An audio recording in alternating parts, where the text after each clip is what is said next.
Hi guys, so I'm back. I'm going to read chapter 8 from SuperFudge. Like I said, I'm going to try to post 2 videos a week so we can make sure that we finish the book, because when we are completed with the book, or when we finish the book, there will be some sort of assignment which covers the whole book, whether it be a couple of different questions. Maybe I might have you write out a summary of what you took away from the book.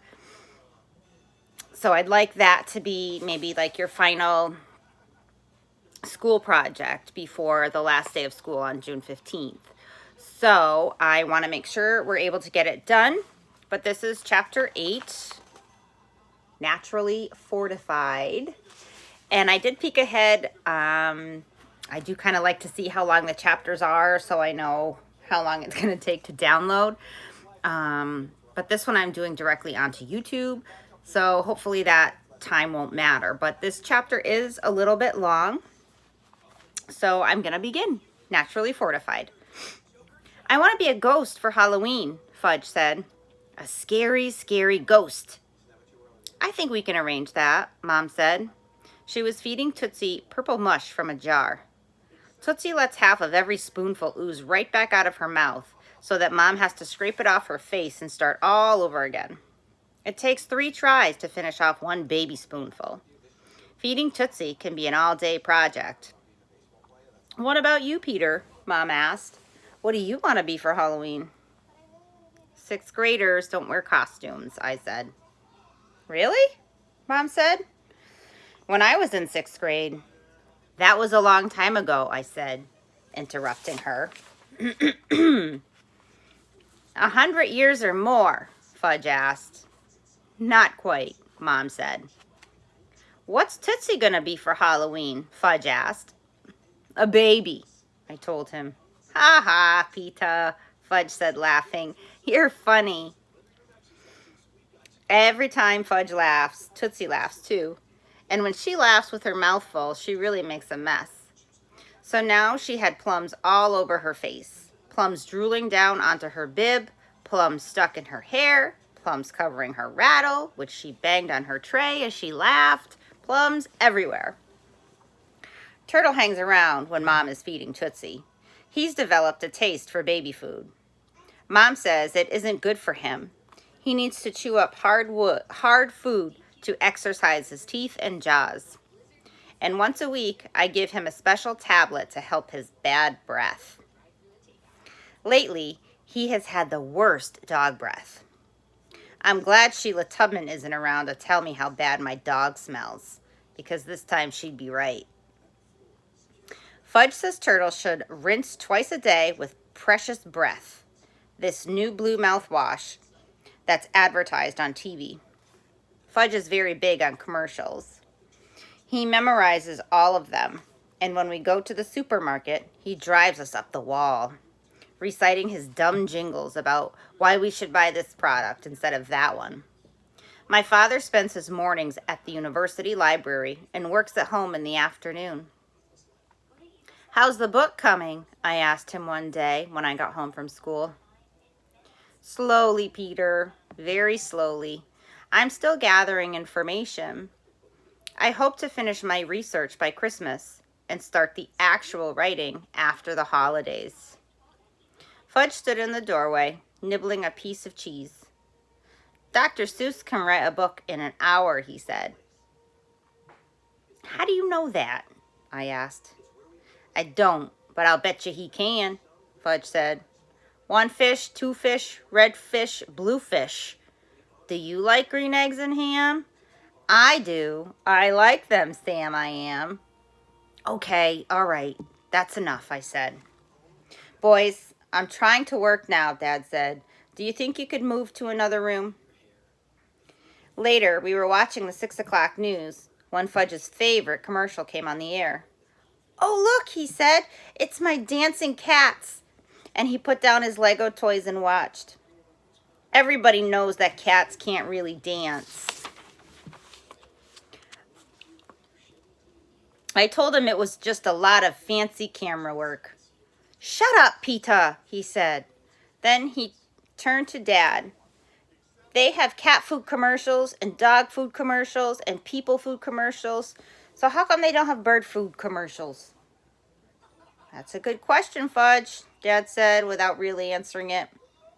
Minor birds of the world unite. I began trying to think up a clever commercial for bird food. What's unite? Fudge asked. Never mind. Never mind. You sound like Uncle Feather when you say things twice, Fudge said. It's contagious, I told him. What's contagious? Ugh, forget it, I said. Just forget it. We should feed Uncle Feather Choco, Fudge said. If you give it to the one you love, first thing in the morning, you don't have to worry the rest of the day. It has 45 vitamins. No, I said, that's not it. It's fortified with vitamins. That's what I said. 45 vitamins. Not 45, fortified, I told him. And I spelled it for him. Fortified. Fortified. It means vitamins have been added. It does? Yes, I said. And anyway, you shouldn't believe everything you see on TV, right, Dad? That's right, Dad said. You lie when you make up commercials? Fudge asked. No, but sometimes we exaggerate, Dad said. What's exaggerate? Fudge asked. We embellish to make our point, Dad said. What's embellish? Sometimes Dad has to stretch the truth, I explained. Thank you, Peter, Dad said. That's a very good way of putting it. How do you know so much, Peter? Partly because I'm in the 6th grade, and partly because I'm naturally smart, I answered. Then how come you got a 58 on your geography test? Fudge asked. Because Mr. Bogner tricked us with matching questions. What's matching questions? It's what teachers do to you to prove you aren't as smart as you think, I said. You'll find out someday. But I am as smart as I think, Fudge said. So there.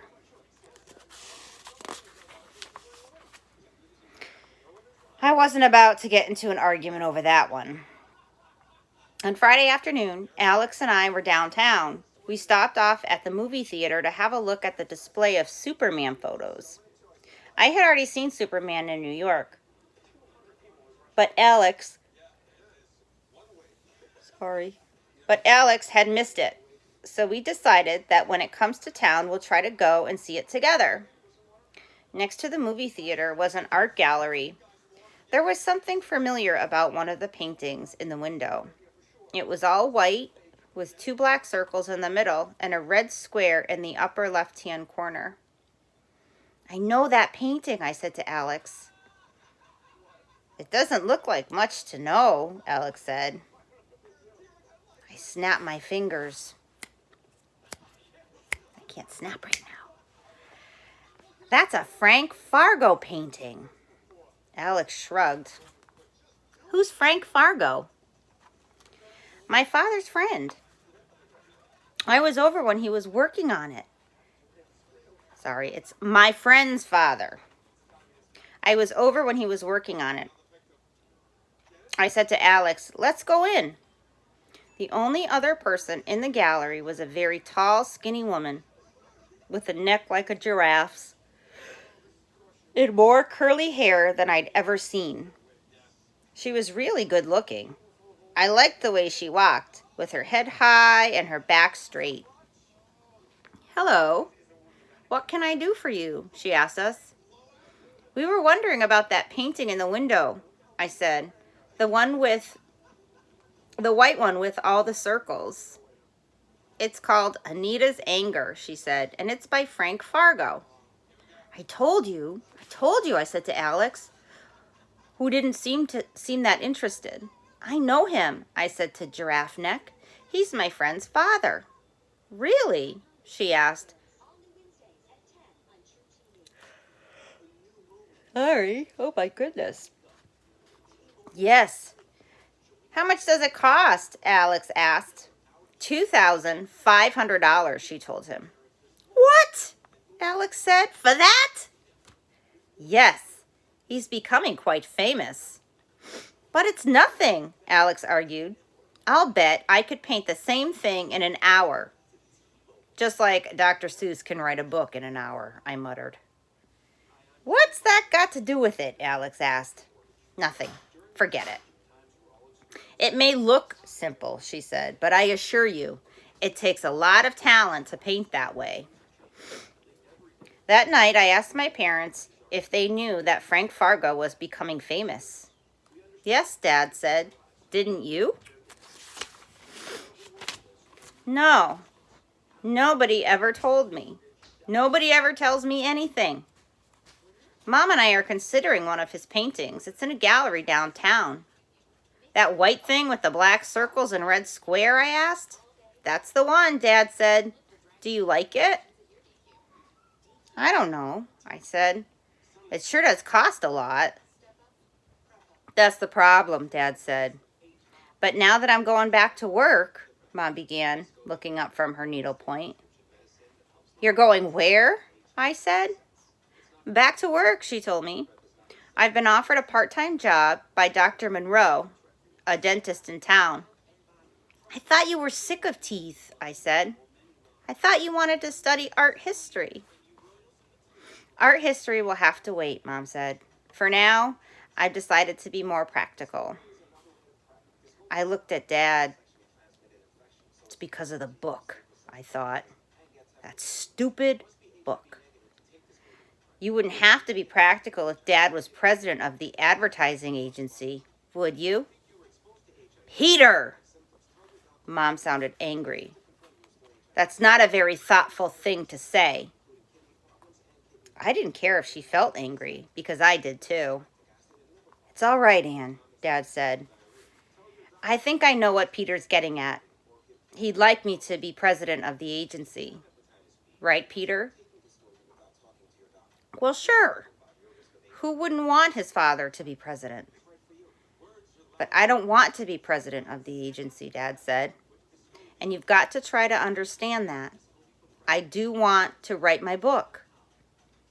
And sometimes you've got to do what's really important to you, even if it's not practical. And I never said I was sick of teeth, Mom told me. I said I wanted to think about a change in careers. So I'm thinking. It will be nice to have a job again. And if Daddy weren't at home writing his book, I wouldn't be able to leave Tootsie. So it's all working out, you see? No, I said. Everything is different. What do you mean? Dad asked. I don't know. Just everything. Mom going back to work, you writing a book, us living here, Tootsie being born, Fudge going to kindergarten, me in 6th grade. Everything is different. And you don't like it? Mom asked. Is that what you're trying to say? I don't know if I do or if I don't. Well, changes take some getting used to, Dad said. But in the long run, they are healthy. I didn't feel like listening anymore. So I said, can I call Jimmy tonight? Sure, Dad said. Go ahead. Jimmy answered the phone. Hey, how's it going? He asked. I could tell he was eating something. I don't know, I told him. Everything is different. I can't get used to it. Well, everything's the same round here, except that you're gone. He must have swallowed because his voice cleared. He told me about school and about our friends and about the way Sheila Tubman is telling the whole world how much she misses me. And then he said, Peter, I have a confession to make. What's that? I've been using your rock. Not just sitting on it, but using it. You know what I mean? It's okay, I said. Don't worry about it. No kidding? No. You're a great friend. You know that? A really great friend.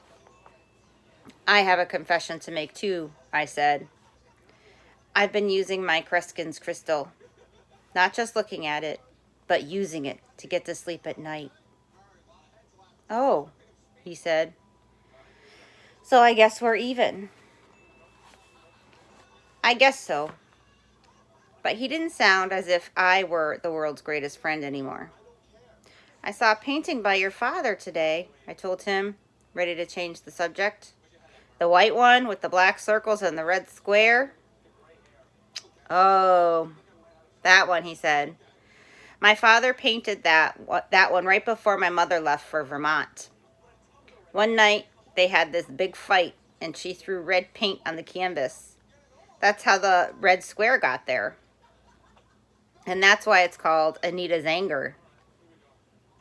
I didn't know what to say, because Jimmy never talks about his parents' divorce. So I changed the subject again. Do you know how much it costs? $2,500. Can you believe that anybody would pay that much for it? Shows how much you know about art, Peter. It sounded as if he had something in his mouth again. Pretzels, I thought. My father's last 3 paintings were sold for over $2,000 a piece.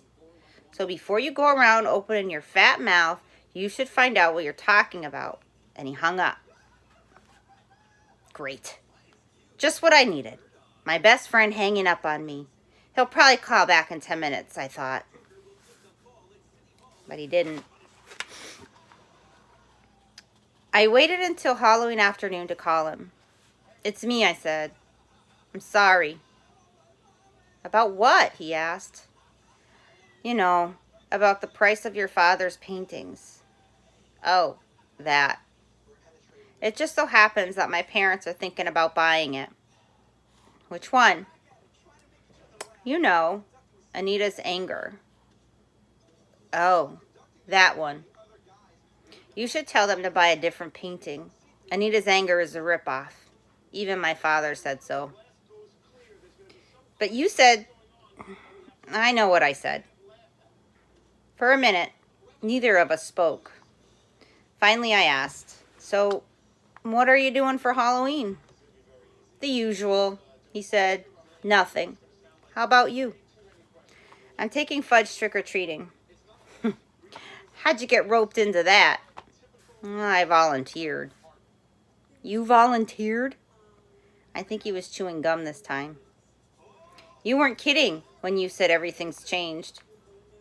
He was chewing gum.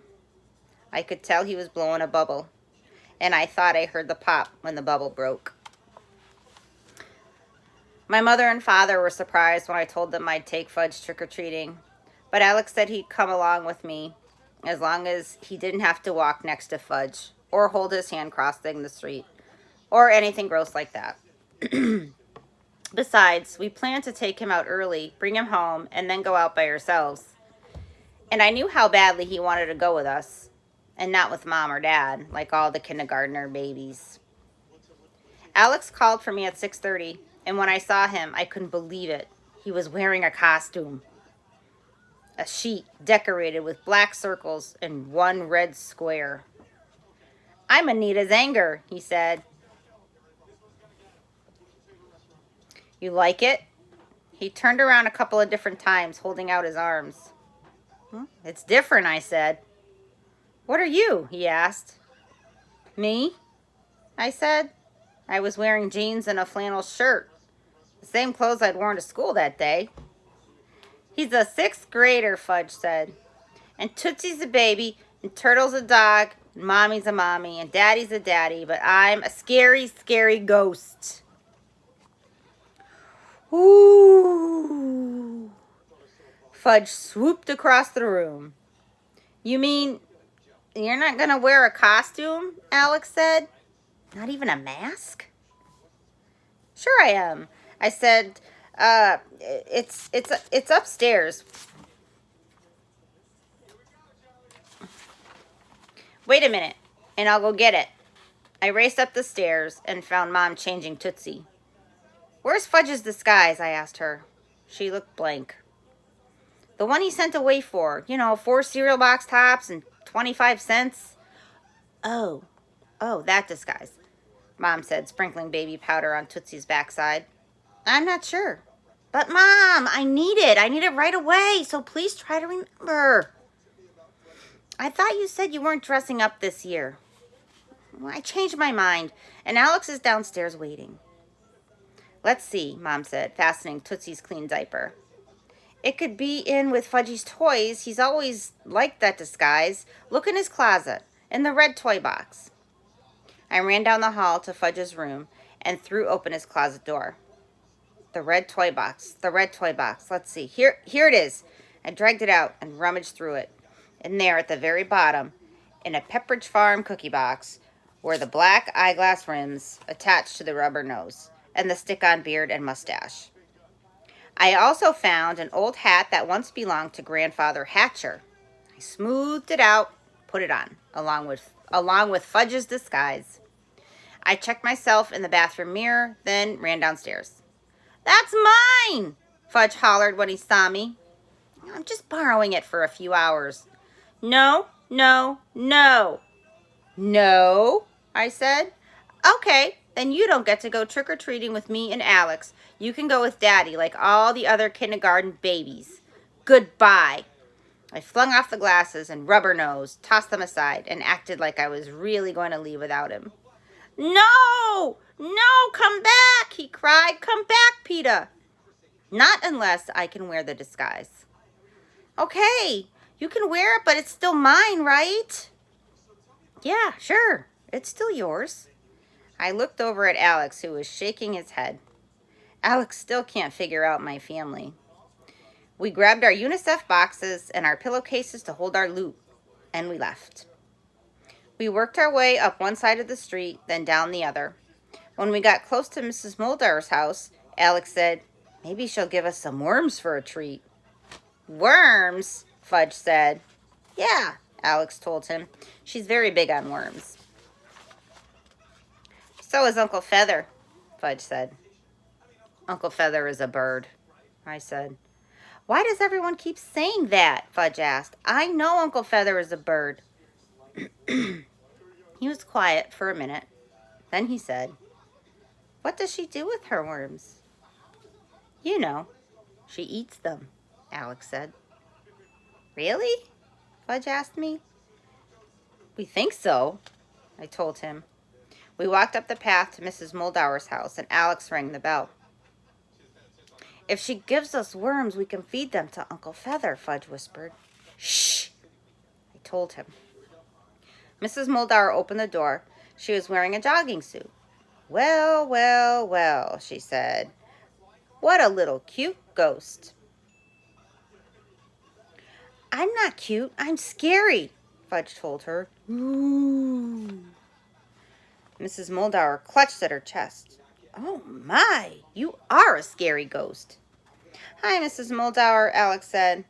Hello, Alex. That's an unusual costume you're wearing. It's called Anita's Anger, Alex said. I got the idea from a painting I saw downtown. Mrs. Muldaur turned away from us and called, Beverly, come here. You've got to see this. Right away, I knew it was her. Giraffe neck. I knew before I could even see her face. I knew by the way she walked from the other room to the front door and by the curly hair. This is my daughter, Beverly, Mrs. Muldaur said to us. Then she turned to Beverly and said, Alex is dressed as a painting. Can you guess which one? Beverly studied Alex for a minute. Well, with the white background, the black circles, and the red square, it must be Anita's Anger. Right, Alex said. I thought about telling Beverly about the night Jimmy's parents had their big fight and how Mrs. Fargo had dumped red paint on Mr. Fargo's canvas and how Mr. Fargo had named his painting Anita's Anger because Anita is Jimmy's mother. I thought about telling her the whole story, but then I remembered how I've told Jimmy things that I wouldn't have told anybody else. And I knew that if I were Jimmy, I wouldn't want my best friend telling the whole world secrets about my family. Do you really eat worms? Fudge asked out of nowhere. I gave him a little kick, but that didn't stop him. Peter says you eat them all the time, and he knows everything because he's naturally smart, except for matching questions. Mrs. Moldauer and Beverly looked at each other. Fudge continued. So did you? Did we what? Mrs. Moldauer asked. Eat worms for supper tonight. Alex let out a groan, and I could see our business going down the drain. Mrs. Moldauer smiled at Fudge. Yes, we did, she told him. Beverly added, there's nothing like home-baked worms, and my mother's recipe is the best. We eat them instead of cauliflower, Mrs. Moldauer said. We need to get our vitamins one way or the other.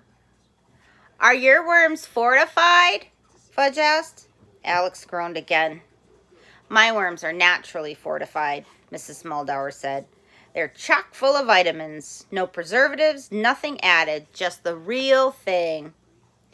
She was beginning to sound like a commercial for worms. I could hear the announcer saying, buy Mrs. Moldauer's naturally fortified worms. They're chock full of vitamins. Grind them up in your favorite recipe, blend them into your milkshakes, serve them instead of cauliflower on those special occasions. Would you like to taste my special worm cookies? Mrs. Moldauer asked Fudge. Yes, Fudge said, following Mrs. Moldauer into the house. We marched through the house, into the kitchen. On the counter was a big plate of cookies. Fresh out of the oven, Mrs. Moldauer said. They look like chocolate chips, Fudge said. Well, they are, Mrs. Moldauer told him. Chocolate chip worm cookies. Which part is worm? Fudge asked. Mrs. Moldauer laughed. You can't see the worms. I grind them up and mix them into the flour. Just like my commercial, I thought. Go on, Mrs. Moldauer said, offering the plate of cookies to Fudge. Take one. Fudge chose a cookie and held it to his lips, but he hesitated, and I could see that he wasn't sure he really wanted to taste a chocolate chip worm cookie after all. Beverly took one and shoved it into her mouth all at once. Yum, she said. These are really good, Mother. She took another and ate it quickly. Then she brushed the crumbs off her hands. Fudge bit into his cookie. He chewed it up very slowly. It's good, he said. You can't even taste the worms. Mrs. Moldauer offered the plate to Alex and me. We each took a cookie.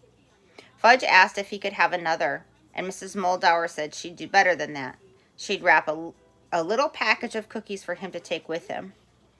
When we got home, Fudge dumped out his pillowcase on the dining room table. He arranged his loot in stacks and counted everything. 11 M&Ms, 7 Nestle Crunch, 5 Hershey's without almonds, 3 with, 2 Milky Ways, 1 granola bar, 4 apples, and 6 worm cookies. What did you say? Mom asked him. Nothing, Mom, I told her. He didn't say anything. Did you, Fudge? Here, Mommy, Fudge said. Have a cookie. Mrs. Moldauer just baked them. Thank you, Mom said. She tasted it. Very good. I wonder where she got her recipe. It's been in her family for a long time, I said, and they're naturally fortified with... I didn't give him a chance to finish. No preservatives, no additives, naturally fortified, and chock full of vitamins. Right, Fudge? Right, Peta, he said, smiling, and I knew that he understood. Okay, that is it for Chapter 8. That was a long one, I told you. So next week, we'll do Chapter 9 and Chapter 10. And then we will be getting close to the end at that point. So I hope you're enjoying the book. Be on the lookout for questions, and I will be back with another chapter soon. Bye.